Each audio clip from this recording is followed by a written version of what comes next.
Tribunal Regional do Trabalho da 15ª Região começou hoje a usar o processo judicial eletrônico em primeira instância.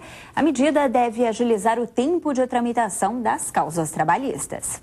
O sistema eletrônico elimina completamente a utilização do papel no processo judicial. Dessa forma, as ações passam a tramitar inteiramente via internet. O presidente do Conselho Superior da Justiça do Trabalho, ministro Carlos Alberto Reis de Paula, esteve em Campinas na implantação do processo judicial eletrônico no Fórum Trabalhista. A redução do tempo de tramitação de cada processo é de cerca de 60%, já que descarta, por exemplo, atividades cartorárias ou administrativas. Hoje, no sistema de processo físico, no papel, nós obrigamos as partes a virem às varas, Secretaria das Varas. Nós colocamos limites para o advogado ou a parte atuar no processo.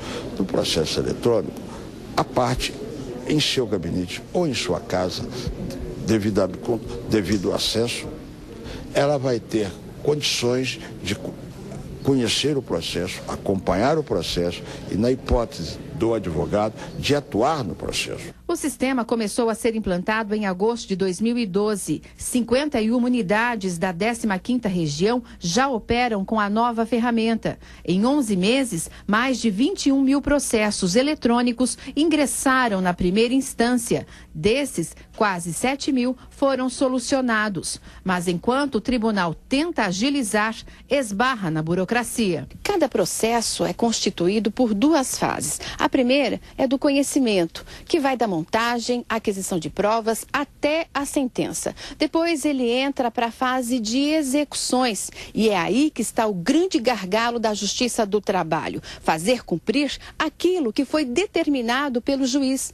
Hoje no país existem mais de 3 milhões de processos em que trabalhadores ganharam a ação, mas ainda não conseguiram receber os seus direitos. Alguns até sustentam que talvez seria interessante criar um fundo garantidor da execução. É uma tese. Ou seja, nós teríamos gradualmente a criação de um fundo que seria constituído de uma certa porcentagem nos valores reconhecidos em cada ação, e esse fundo seria utilizado na hipótese de haver essas execuções que ficam paradas, às vezes por longo tempo, porque o devedor sumiu, não é localizado. A 15ª Região tem cerca de 4 mil servidores. À medida que o novo sistema é implantado, eles serão realocados. Parte dos 200 servidores do Fórum Trabalhista de Campinas já está sendo capacitada e será destinada para as audiências de conciliação. A ideia é capacitá-los para que trabalhem em projetos com mediação, por exemplo. Escolhe esses processos e traz aqui para uma conversa, para uma tentativa de conciliação. E essas audiências são realizadas por servidores e supervisionadas por juízes.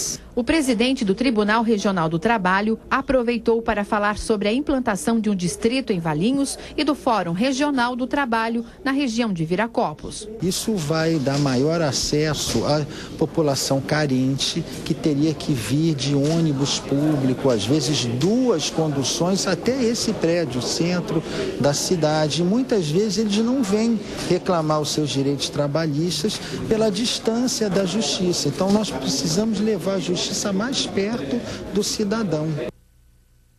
Os profissionais de mídia estão de olho nas micro e pequenas empresas.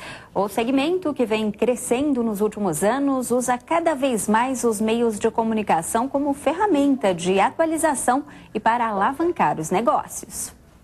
Em 2010, Gustavo abriu junto com um irmão uma loja virtual para a venda de roupas masculinas. Antes de decidir como seria montado o negócio, o empresário buscou muitas informações sobre mercado e gestão nos meios de comunicação.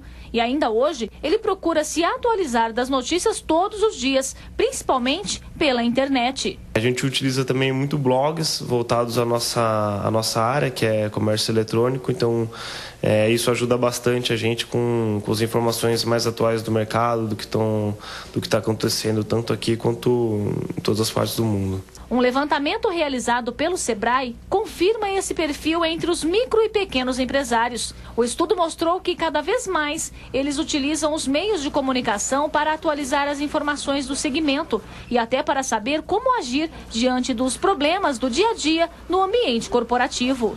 Nessa busca pela informação, a pesquisa do Sebrae apontou como principal fonte dos empresários a TV aberta. Em seguida vem a internet e o jornal impresso, onde a página de economia é a mais consultada. E por fim, as revistas, que trazem a área de atuação de cada um deles. Na internet, o acesso é maior durante a semana, com a atenção voltada a assuntos relacionados à administração de empresas. Atualmente, 99% das empresas instaladas no Brasil são de micro e pequeno porte.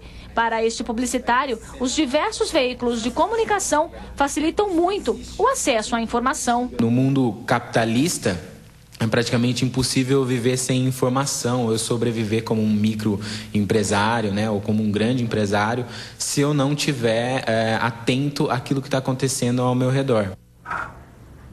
No próximo bloco, a preparação da Ponte Preta para o jogo contra o Grêmio pelo Campeonato Brasileiro.